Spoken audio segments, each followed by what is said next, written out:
नमस्कार, आप देख रहे हैं आरएडी न्यूज। मैं हूं योगेश चक्रवर्ती। छपरा से आरजेडी प्रत्याशी और लालू प्रसाद की बेटी रोहिणी आचार्य के नामांकन पर बीजेपी सवाल खड़ा कर रही है। सवाल ही नहीं खड़ा कर रही बल्कि चुनाव आयोग से उनके नॉमिनेशन को रद्द करने के लिए शिकायत भी की है और मांग कर रही है। हम आपको बता दें कि रोहिणी आचार्य के नॉमिनेशन में बीजेपी कई खामियां निकाल रही है और कह रही है कि कई चीज़ जो है उसमें झूठे दावे किए गए हैं। खास करके संपत्ति के विवरण को लेकर जो है आपत्ति है। इसके अलावा रोहिणी आचार्य की नागरिकता पर सवाल खड़े किए गए हैं, जबकि पूरी दुनिया जानती है कि रोहिणी आचार्य लालू प्रसाद यादव की बेटी है। बावजूद इसके बीजेपी हो हल्ला कर रही है। इसका क्या है मतलब, समझते हैं सीनियर जर्नलिस्ट संतोष कुमार से और जानते हैं कि चुनाव आयोग क्या कुछ एक्शन ले सकता है।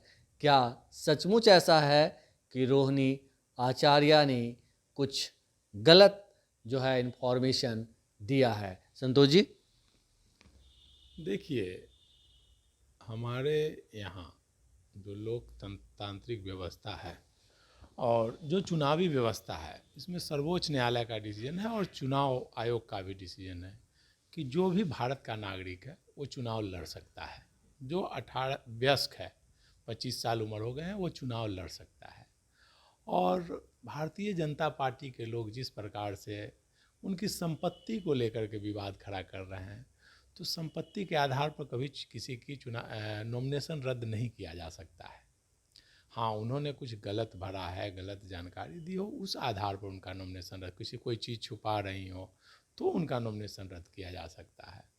तो बोला जाता है ना कि विपक्ष के लोग शक कर रहे हैं कि पूरा लोकतांत्रिक व्यवस्था समाप्त करने की प्रक्रिया भाजपा अगर सत्ता में आएगी तो चुनाव ही खत्म कर देगी। तो उसी का नमूना अभी सूरत में देखने को मिला, इंदौर में देखने को मिला और अब छपरा में उसको मुद्दा बनाया जा रहा है। अगर रोहिणी आचार्य का नॉमिनेशन रद्द होता है तो समझिए ये दुर्भाग्यपूर्ण होगा देश के लिए कि आज रोहिणी आचार्य बिहार ही नहीं पूरे देश में एक आदर्श बेटी, एक आदर्श महिला के रूप में उसकी छवि स्थापित हुई है।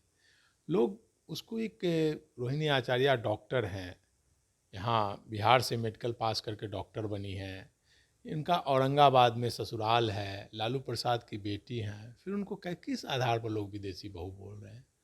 वो बिहार की बेटी हैं और बाहर कोई जॉब कर, उनके हस्बैंड बाहर जॉब कर रहे हैं तो उससे तो किसी की बाहरी नागरिकता नहीं हो सकती है। वो तो हैं हमारी भारत की बेटी, बिहार की बेटी हैं। और उन पर इतना इतना डर क्यों? मुझे हास्यास्पद लगता है कि भारतीय जनता पार्टी के लोग, प्रधानमंत्री हो, गृह मंत्री हो, इतने डरे हुए क्यों हैं? अब लालू प्रसाद से डरना स्वाभाविक माना जाता था कि लालू प्रसाद एक बड़े जनाधार वाले नेता थे और उनसे भाजपा ही नहीं देश के तमाम नेता डरते थे कि भाई करिश्माई नेता हैं, चंजन के नेता हैं, उनसे डरते थे। अब उनकी बेटी से डर रहे हैं। भाई पहले ही चुनाव रद्द करवा दो। आश्चर्य लगता है। भाई रोहिणी आचार्य, निश्चित तौर पर रोहिणी आचार्य ने जो काम किया है, लालू प्रसाद को नया जीवन दिया, अपना किडनी दी बिना कोई झिझक के। आज के युग में कोई डॉक्टर अपना किडनी किसी को नहीं देता है, लेकिन रोहिणी आचार्य ने अपने पिता को किडनी दी, पिता को जीवन दान दिया और आज हर घर की महिला, बेटी, आम लोग, जन जन में सबसे लोकप्रिय नेता है। तो भाजपा को मुझे लगता है कि जो माहौल हो गया है सारण का, उसमें भाजपा बुरी तरह हार रही है। स्थिति बहुत खराब हो गई है। रोहिणी आचार्य एक तरफा आगे निकल चुकी है, बहुत आगे।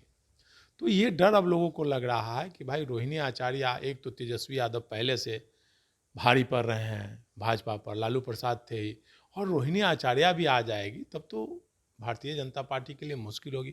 इसलिए उनका सोचना है कि पहले ही नॉमिनेशन ही रद्द करा दो रोहिणी आचार्य का। संतोष जी, जिस तरह से रोहिणी आचार्य को लेकर के चुनाव आयोग से शिकायत की गई है, लेकिन शिकायत करना ठीक है, आप शिकायत किए, लेकिन अब फैसला तो चुनाव आयोग को लेना है कि क्या उसे करना है। लेकिन किसी की शिकायत की जांच बिना किए हुए तो चुनाव आयोग कोई फैसला ले नहीं सकता। देखिए, आप जो लोकतांत्रिक व्यवस्था धीरे धीरे ध्वस्त होती जा रही है और चुनाव आयोग उस पर निर्णय नहीं लेता है। उसमें जो आरओ एसडीओ जो हैं, वहाँ के जो निर्वाचन पदाधिकारी होते हैं, उनको डिसीजन लेना होता है इस मामले में।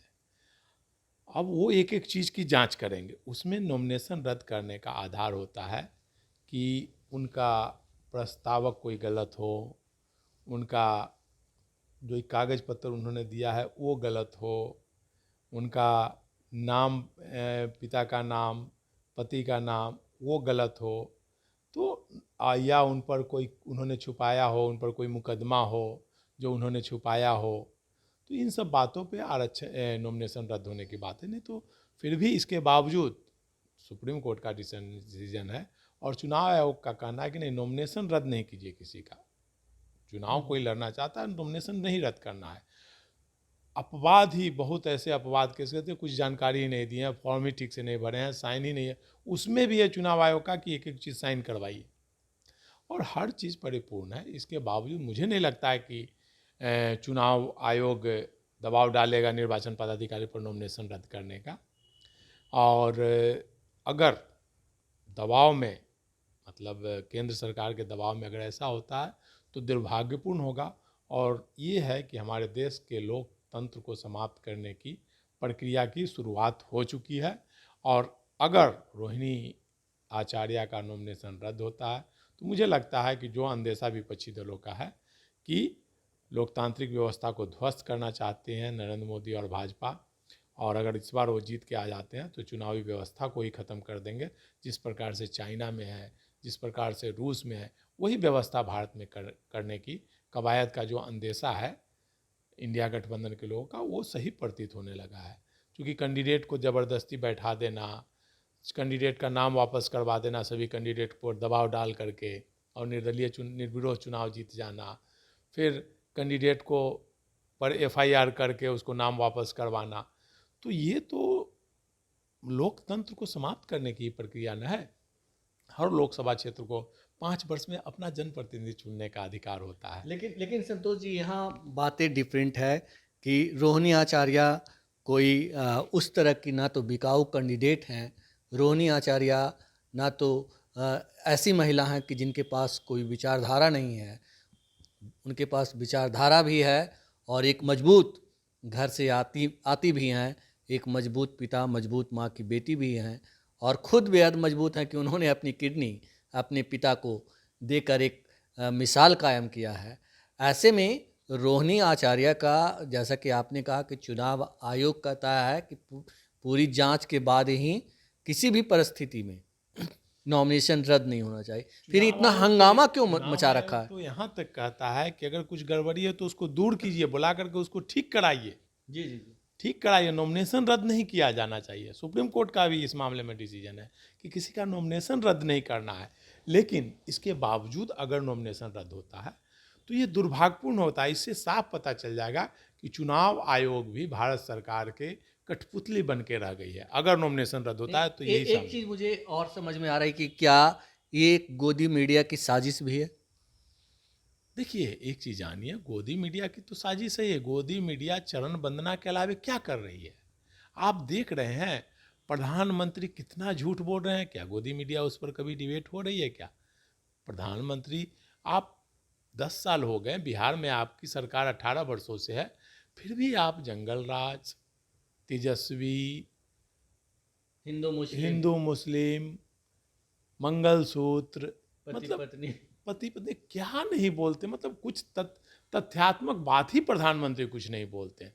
प्रधानमंत्री तो छोड़ दीजिए, मतलब भाजपा के कोई नेता तथ्यात्मक चुनाव में कोई बात नहीं करते, कोई एजेंडा नहीं है। बस मंदिर मस्जिद, हिंदू मुस्लिम, राम रहीम, बस यही मुद्दा है भाजपा के पास। और बिहार में आते हैं तो लालू तेजस्वी, अब नए नाम रोहिणी आचार्य आ गई है। भ्रष्टाचार भी बोलते हैं, जंगल राज। भ्रष्टाचार, जंगलराज, वही लालू प्रसाद पर टिप्पणी। और अब एक नई पद्धति उन्होंने शुरू कर दी है, मतलब कि जंगल राज, और बोलते बोलते परेशान हो गए हैं लोग सुन सुन करके। अब तो प्रधानमंत्री के भाषण पर लोग हंसते हैं, मजाक उड़ाते हैं कि बताइए प्रधानमंत्री भी ऐसा मतलब बचकाना बात क्यों करते हैं। आरक्षण तो भाई मुसलमानों को पूरे देश में है, भारत सरकार में भी है, फिर भी प्रधानमंत्री आरक्षण की बात करते हैं, फिर भी प्रधानमंत्री हिंदू मुस्लिम की बात करते हैं। मतलब ये कहा जाए कि प्रधानमंत्री को अब लोकतांत्रिक व्यवस्था में ऐसा लगता है कि भरोसा नहीं रहा, और इसीलिए उलूल जलूल कुछ भी बात करते रहते हैं। और मीसा भारती, रोहिणी आचार्य, मतलब लालू फैमिली से ऊपर उठ ही नहीं पाती है भाजपा। मतलब अपना डेवलपमेंट के बजाय, मतलब वो बोला जाता है ना कि अपनी खामियां छुपाने के लिए दूसरों की खामियों पर का चर्चा में रखो कि आपकी कमी कोई ध्यान नहीं दे, आपकी खामियों पर कोई चर्चा नहीं करे। इसलिए प्रधानमंत्री नरेंद्र मोदी हमेशा लालू परिवार पर चर्चा करते रहते हैं। और अब नया एक मुद्दा बन गया है रोहिणी आचार्य का। दुर्भाग्यपूर्ण है, गोदी मीडिया भी इस तरह की बातें करती है, तो हास्यास्पद लगता है कि भाई चुनाव में नॉमिनेशन रद्द करना, कोई भाई इतना डर क्यों। अरे भाई चुनाव लड़िए, हार जाएगी अच्छी बात है, तो आप चुनाव से पहले ही हार गए, आप रोहिणी आचार्य का नॉमिनेशन रद्द कराने की बात कर रहे हैं। मतलब मुझे लगता है कि भारतीय जनता पार्टी चुनाव से पहले ही हार गई, नॉमिनेशन के साथ ही भारतीय जनता पार्टी चुनाव हार गई है, तभी तो नॉमिनेशन रद्द कराने की बात कर रही है। जिस तरह से जन सैलाब उमड़ रहा है, शायद उससे घबरा गई हो बीजेपी। बोले ना, रोहिणी आचार्य की छवि पूरे बिहार में, पूरे देश में एक देवी के रूप में उभरा है। लोग बेटी, पहले लोग बोलते थे कि नहीं बेटा जो होता है परिवार चलाता है, बेटी को लोग पैदा करने पर मायूस होते थे, लेकिन रोहिणी आचार्य ने एक आदर्श प्रस्तुत कर दिया। हर कोई चाहता है कि उस रोहिणी आचार्य जैसी बेटी हो, हर कोई के घर में एक माँ हो, चाहे पिता हो, सब कल्पना करता है नहीं बेटी हो तो रोहिणी आचार्य जैसी।